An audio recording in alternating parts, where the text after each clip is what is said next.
ಅನುಷ್ಕಾಳನ್ನು ತನ್ನ ಸಹಾಯಕ್ಕೆ ಕಳಿಸಿದ್ದರಿಂದ ಆಕರ್ಷ್ ತುಂಬ ಖುಷಿಯಲ್ಲಿದ್ದ. ಅನುಷ್ಕಾಗೂ ಕೂಡ ಆಕಾಶ್ ಜೊತೆ ಕೆಲಸ ಮಾಡುವುದು ಇಷ್ಟ ಇತ್ತು. ಹಾಗಾಗಿ ಅವಳ ಮುಖದಲ್ಲಿ ನಗು ಮೂಡಿತು.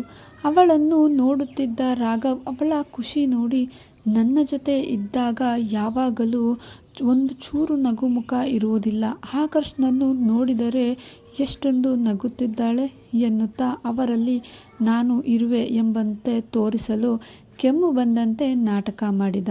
ಅವರಿಬ್ಬರು ರಾಘವ್ ಮುಖ ನೋಡಿದರು. ಆಕರ್ಷ್ಗೆ ಅಣ್ಣನ ಮುಖ ನೋಡಿ ಮನಸ್ಸಲ್ಲೇ ಏನಿದು, ಅಣ್ಣನ ಮುಖದಲ್ಲಿ ಬೇರೇನೋ ಛಾಯೆ ಕಾಣುತ್ತಿದೆಯಲ್ಲ ಎನ್ನಿಸುತ್ತಿತ್ತು. ರಾಘವ್ ಅವರಿಬ್ಬರನ್ನೇ ಗುರಾಯಿಸುತ್ತಿದ್ದುದು ಕಾಣಿಸಿತು.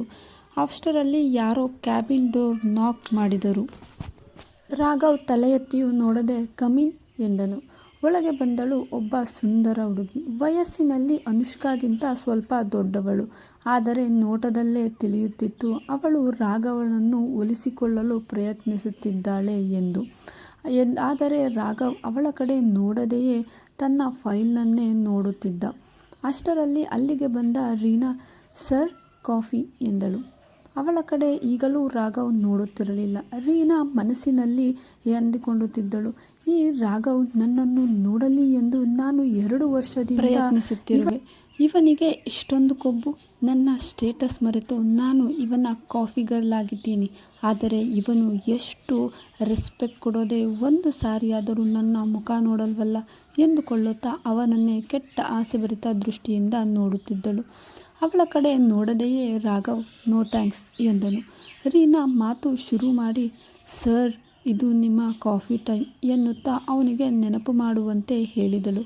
ನೀವು ನನಗೆ ನನ್ನ ಟೈಮ್ ಟೇಬಲ್ ಹೇಳಿಕೊಡೋ ಬೇಕಿಲ್ಲ, ನನಗೆ ಗೊತ್ತಿದೆ ಎಂದನು. ರೀನಾಗೆ ಒಂದು ಕ್ಷಣ ಅವಮಾನವಾದಂತಾಯಿತು. ಒಮ್ಮೆ ಅನುಷ್ಕಾ ಕಡೆ ನೋಡಿ ಅವಮಾನ ಆದವಳಂತೆ ಮುಖ ಮಾಡಿ, ಸಾರಿ ಸರ್, ನೀವು ಯಾವಾಗ ಬೇಕು ಅಂತೀರಾ ಆವಾಗಲೇ ಮಾಡಿಕೊಂಡು ಬರ್ತೀನಿ ಎಂದಳು. ತಕ್ಷಣ ಅವಳ ಮಾತಿಗೆ ಆರ್ಡರ್ ನೀಡುವಂತೆ, ಇಲ್ಲ ಇನ್ಮೇಲೆ ನನ್ನ ಟೈಮ್ ಟೇಬಲ್ ಎನ್ನುತ್ತಾ ಅನುಷ್ಕಾ ಕಡೆ ನೋಡಿ, ವಾಟ್ಸ್ ಯುವರ್ ನೇಮ್ ಎಂದನು. ಅನುಷ್ಕಾಗೆ ಸಿಟ್ಟು ನೆತ್ತಿಗೇರಿದಂತಾಗಿತ್ತು. ಬೆಳಿಗ್ಗೆ ನನ್ನ ರೆಸ್ಯೂಮೆಯನ್ನು 1 ಗಂಟೆ ನೋಡಿದ್ನಲ್ಲ, ಆದರೂ ಹೆಸರು ನೆನಪಿಲ್ವಾ ಅಂದು ಮನಸ್ಸಲ್ಲೇ ಅಂದುಕೊಂಡು ತನ್ನನ್ನು ತಾನು ಸಮಾಧಾನ ಮಾಡಿಕೊಳ್ಳುತ್ತಾ ಅನುಷ್ಕಾ ಎಂದಳು. ಯಾ ಅನುಷ್ಕಾ ಮೈಂಟೈನ್ ಮಾಡ್ತಾಳೆ ಎಂದನು.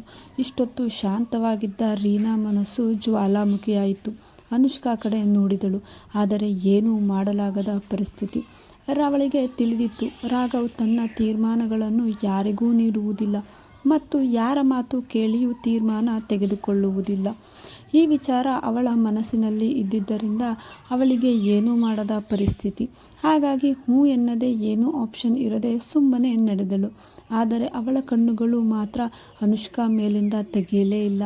ಆದರೆ ಈ ಕಡೆ ಅನುಷ್ಕಾ ರಾಘವ್ ಮಾತು ಕೇಳಿ ಸ್ವಲ್ಪ ಸಿಟ್ಟು ಬಂದರೂ ಬಿಟ್ಟ ಕಣ್ಣು ಬಿಟ್ಟಂತೆ ವಾಟ್ ಎಂದಳು.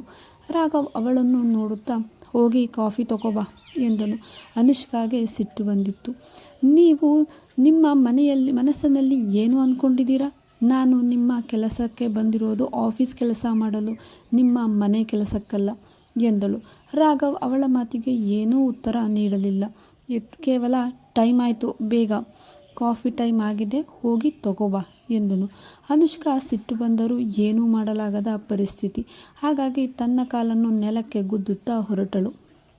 ರಾಘವ್ ಅವಳನ್ನೇ ನೋಡುತ್ತಿದ್ದ. ಅವಳನ್ನು ನೋಡಿ ಅವನ ಮುಖದಲ್ಲಿ ಸಣ್ಣ ಮಂದಹಾಸ ಮೂಡಿತ್ತು. ಇವೆಲ್ಲವನ್ನು ಆಕರ್ಷ್ ಅಲ್ಲಿಯೇ ನಿಂತು ನೋಡುತ್ತಿದ್ದ. ಅನುಷ್ಕಾ ಜೋರಾಗಿ ಬಾಗಿಲು ಮುಚ್ಚುತ್ತಾ ಹೊರಗೆ ಹೋದಳು. ಬಾಗಿಲಿನ ಶಬ್ದ ಕಿವಿಗೆ ಬಿದ್ದ ಕೂಡಲೇ ಕಿವಿಯ ಮೇಲೆ ಕೈ ಇಟ್ಟನು ಆಕರ್ಷ್. ತಕ್ಷಣ ರಾಘವ್ ಬಳಿ ಬಂದು, ವಾಟ್ಸ್ ಹ್ಯಾಪನ್ ಬ್ರೋ, ಅಣ್ಣಂಗೆ ಲವ್ ಆಗಿದೆ ಎಂದನು. ರಾಘವ್ ಸಿಟ್ಟಿನಿಂದ ಅವನನ್ನೇ ನೋಡುತ್ತಾ, ಶಟಪ್ ಎಂದನು. ಇಲ್ಲ ಹೇಳೋ, ಪರವಾಗಿಲ್ಲ, ನಿನ್ನ ತಮ್ಮನ ಹತ್ರ ತಾನೇ, ಮುಚ್ಚುಮರೆ ಯಾಕೆ? ಏನು ಅನುಷ್ಕಾ ಅಂದರೆ ಲವ್ವಾ? ಅವಳನ್ನೇ ತಿನ್ನೋ ಹಂಗೆ ನೋಡ್ತಿದ್ದೆ. ಹುಡುಗಿರು ಅಂದರೆ ಗುರ್ರ ಅಂತಿದ್ದ ನಮ್ಮಣ್ಣ, ಇವತ್ತು ಅನುಷ್ಕಾನನ್ನು ಗುರಾಯಿಸ್ತಿದ್ನಲ್ಲ ಎಂದನು. ಈ ಮಾತು ಕೇಳಿ ರಾಘವ್ ಮನಸ್ಸಲ್ಲಿ ಕಳ್ಳತನ ಸಿಕ್ಕ ಭಾವನೆ ಆಯಿತು. ಹಾಗಾಗಿ ರಾಘವ್ ಅವನನ್ನೇ ಗುರಾಯಿಸಿ, ಏನು ನಿನ್ನ ಪ್ರಾಜೆಕ್ಟಿಂದ ಅನುಷ್ಕಾ ಹೊರಗೆ ಬರಬೇಕು ಅಷ್ಟೇ ತಾನೇ, ಓಕೆ, ಯುವರ್ ವಿಶ್ ಎಂದನು. ಈ ಮಾತು ಕೇಳಿ ಆಕರ್ಷ್ನ ತಮಾಷೆಯ ಮನಸ್ಸು ಒಂದೇ ಸಲ ಕುಸಿದು ಬಿದ್ದಿತು. ಏ ಅಣ್ಣ, ನಾನೇನು ನೋಡಿಲ್ಲ, ನನಗೇನು ಕೇಳಿಸೇ ಇಲ್ಲ, ಪ್ಲೀಸ್ ಪ್ಲೀಸ್ ಅಣ್ಣ, ಹೀಗೆಲ್ಲ ಮಾಡಬೇಡ ಪ್ಲೀಸ್ ಎಂದನು. ಹಾಗೆಲ್ಲ ಹಾಗಲ್ಲ, ಬಾಯಿ ಮುಚ್ಕೊಂಡು ನಿನ್ನ ಕೆಲಸ ಮಾಡೋ ಹೋಗು ಎಂದನು ರಾಘವ್. ಆಕರ್ಷ್, ಮತ್ತೆ ಅನುಷ್ಕಾ ಎಂದನು ಅವಮಾನದಿಂದ. ಅವಳು ಬರಲ್ಲ, ನಾನು ಕಳಿಸಲ್ಲ. ಇಷ್ಟೆಲ್ಲ ಮಾತಾಡ್ತೀಯಾ? ಇಷ್ಟೆಲ್ಲ ಮಾತನ್ನು ನೀನು ಮಾಡೋ ಕೆಲಸದಲ್ಲಿ ಯೂಸ್ ಮಾಡ್ಕೊ. ಎನರ್ಜಿಯನ್ನು ಕೆಲಸದಲ್ಲಿ ತೋರಿಸು. ಪ್ರಾಜೆಕ್ಟ್ ತಾನಾಗಿಯೇ ಚೆನ್ನಾಗಿ ಬರ್ತದೆ ಎಂದನು. ಅಷ್ಟರಲ್ಲಿ ಆಕರ್ಷ್ ಅಣ್ಣ ಎಂದು ಮುಖ ಮಾಡಿದ. ಅಷ್ಟರಲ್ಲಿ ರಾಘವ್ ಅವನ ಮುಖ ನೋಡದೆ, ಡೆಲ್ಲಿ ಪ್ರಾಜೆಕ್ಟ್ಗೆ ನಿನ್ನೆ ಆಂಬಾಸಿಡರ್ ಮಾಡಿ ಕಳಿಸೋಣ ಅಂತ.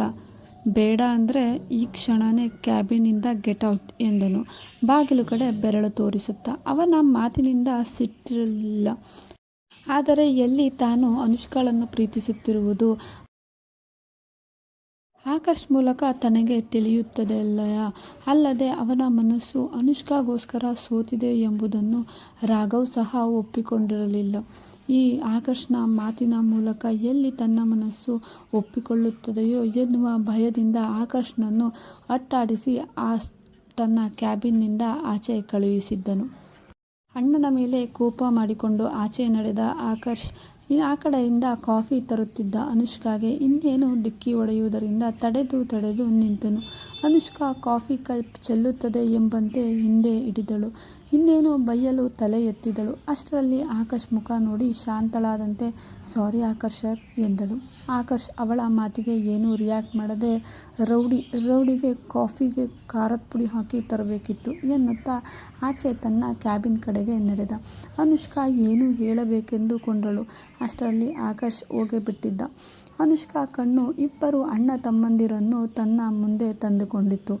ಇಬ್ಬರ ಮುಖ ಕಣ್ಣ ಮುಂದೆ ಬಂದ ಮೇಲೆ ಅವಳು ಬೇಡ ಎಂದರೂ ಅವಳಿಗೆ ನಗು ಬಂತು. ಕ್ಯಾಬಿನ್ ಬಳಿ ಬಂದವಳೆ ಕ್ಯಾಬಿನ್ ಡೋರ್ ಲಾಕ್ ಮಾಡಿದಳು. ರಾಘವ್ ಒಳಗೆ ಬರಲು ಹೇಳಿದ. ಅವನ ಟೇಬಲ್ ಮೇಲೆ ಹೋಗಿ ಕಾಫಿ ಕಪ್ ಇಟ್ಟು ಕ್ಯಾಬಿನ್ನಿಂದ ಆಚೆ ಹೊರಟಳು. ಅದನ್ನು ನೋಡಿದಂತಹ ರಾಘವ್, ಎಲ್ಲಿಗೆ ಹೋಗ್ತಿರೋದು ಎಂದ. ರಾಘವ್ನ ಖಡಕ್ ವಾಯ್ಸ್ ಕೇಳಿ ತಿರುಗಿದ ಅನುಷ್ಕಾ, ಸರ್, ಆಕರ್ಷ್ ಸರ್ ಕ್ಯಾಬಿನ್ಗೆ. ನೀವೇ ಹೇಳಿದ್ರಲ್ಲ ಅವರ ಪ್ರಾಜೆಕ್ಟ್ಗೆ ಹೆಲ್ಪ್ ಮಾಡಿಕೊಡು ಎಂದು, ಅದಕ್ಕೆ ಎಂದಳು. ರಾಘವ್ ಕೈಯಲ್ಲಿ ಕಾಫಿ ಕಪ್ ಹಿಡಿದು, ಬೇಡ ಎನ್ನುತ್ತಾ, ತಗೋ, ಈ ಫೈಲ್ ರೀಡ್ ಮಾಡು, ಅರ್ಥ ಮಾಡ್ಕೊ, ಏನೇ ಡೌಟ್ ಬಂದರೂ ಕೇಳು, ಓಕೆ ಎಂದನು. ಅನುಷ್ಕಾಗೆ ಒಂದು ಸಲ ಸಿಟ್ಟು ಮತ್ತೆ ಬಂದಿತ್ತು. ಬೇವು ತಿಂದಂತೆ ಮುಖ ಮಾಡಿಕೊಂಡು, ಈ ಮನುಷ್ಯ ನಿಜವಾಗ್ಲೂ ಹುಚ್ಚಾನೆ ಎಂದುಕೊಂಡಳು. ಆ ಕಡೆ ಆಕರ್ಷ್ ಅನುಷ್ಕಾಳನ್ನು ತನ್ನ ಪ್ರಾಜೆಕ್ಟ್ಗೆ ಹೆಲ್ಪ್ ಮಾಡಲು ಅಣ್ಣ ಕಳಿಸಿದ್ದಕ್ಕೆ ಬಾಲ ಸುಟ್ಟ ಬೆಕ್ಕಿನಂತೆ ಆ ಕಡೆಯಿಂದ ಈ ಕಡೆಗೆ ಓಡಾಡುತ್ತಿದ್ದ. ಈ ಅಣ್ಣನಿಗೆ ಏನಾದರೂ ಮಾಡಬೇಕು. ಅನುಷ್ಕಾಳನ್ನು ಇಷ್ಟಪಡ್ತಿದ್ದಾನೆ ಅಂತ ಹೇಳಿದ್ದಕ್ಕೇ ನನಗೆ ಹೆಲ್ಪ್ ಮಾಡೋಕ್ಕೆ ಕಳಿಸ್ಲಿಲ್ವಲ್ಲ, ಅವನಿಗೆ ನಾನು ಏನಾದರೂ ಪಾಠ ಕಲಿಸಲೇಬೇಕು. ಅವನ ಮೇನ್ ಸ್ವಿಚ್ ಎಲ್ಲಿದೆಯಪ್ಪ ಎಂದುಕೊಳ್ಳುತ್ತಾ ಆ ಕಡೆಯಿಂದ ಈ ಕಡೆ ಓಡಾಡುತ್ತಿದ್ದ.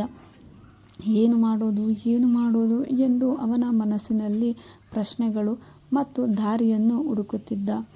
ಈ ದೂರ್ವಾಸ್ ಮುನಿ ಯಾರ ಮಾತನ್ನು ಕೇಳಲ್ವಲ್ಲ, ಏನು ಮಾಡೋದು ಎನ್ನುತ್ತಾ ಇರುವಾಗ ಅವನ ತಲೆಯಲ್ಲಿ ಒಂದು ವಿಚಾರ ಬಂದಿತು.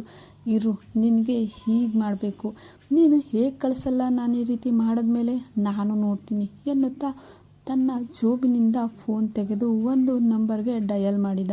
ಅವನ ಮುಖದಲ್ಲಿ ಈ ಯುದ್ಧದಲ್ಲಿ ಅಣ್ಣನನ್ನು ಸೋಲಿಸಿ ನಾನೇ ಗೆಲ್ಲುವೆನು ಎಂಬ ಧೈರ್ಯ ಮತ್ತು ವಿಜಯದ ಸಂಕೇತ ಕಾಣುತ್ತಿತ್ತು. ಈ ಕಡೆ ಅನುಷ್ಕಾ ಈ ದೂರ್ವಾಸ್ ಮುನಿಯ ಮುಂದೆನೇ ಕೂತ್ಕೋಬೇಕಲ್ಲ, ಇವರು ಬೇರೆ ಆಕಾಶ್ ಜೊತೆ ಕಳಿಸ್ತೀನಿ ಅಂದವರು ಮತ್ತೆ ಯಾಕೆ ಕಳಿಸಲ್ಲ ಅಂದರು, ಈ ಮನುಷ್ಯನ ಅರ್ಥ ಮಾಡ್ಕೊಳ್ಳೋದೇ ಕಷ್ಟ ಎಂದುಕೊಳ್ಳುತ್ತಾ ಫೈಲ್ ಹಿಡಿದು ಕುಳಿತಳು. ಆಕರ್ಷ್, ಹಾಗಾದರೆ ಕಾಲ್ ಮಾಡಿದ್ದಾದರೂ ಯಾರಿಗೆ? ಮುಂದೆ ಏನಾಗಬಹುದು ನಿರೀಕ್ಷಿಸಿ. ಇಂತಿ ನಿಮ್ಮ ಪ್ರೀತಿಯ ನಗುಮುಖದೊಂದಿಗೆ ಪ್ರೇಮಕತೆ ನಿಮ್ಮ ಜೊತೆ ವಿತ್ ಕನ್ನಡತಿ. ಇಷ್ಟೊತ್ತು ವಿಡಿಯೋ ನೋಡಿದ್ದಕ್ಕಾಗಿ ತುಂಬ ಹೃದಯದ ಧನ್ಯವಾದಗಳು. ಕಾಡುವ ಹುಡುಗ ಈ ಕತೆ ನಿಮಗೆ ಇಷ್ಟ ಆಗಿದ್ದರೆ ಒಂದು ಲೈಕ್ ಮಾಡಿ ಮತ್ತು ಚಾನಲನ್ನು ಸಬ್ಸ್ಕ್ರೈಬ್ ಮಾಡೋದನ್ನು ಮರಿಬೇಡಿ. ನಿಮ್ಮ ಜೀವನದಲ್ಲಿ ಯಾರಾದರೂ ಕಾಡುವ ಹುಡುಗ ಇದ್ದರೆ ಅವನ ಹೆಸರನ್ನು ಕಮೆಂಟ್ ಮಾಡಿ. ಈ ಕನ್ನಡತಿ ಕಡೆಯಿಂದ ಒಂದು ಪುಟ್ಟ ಧನ್ಯವಾದಗಳು.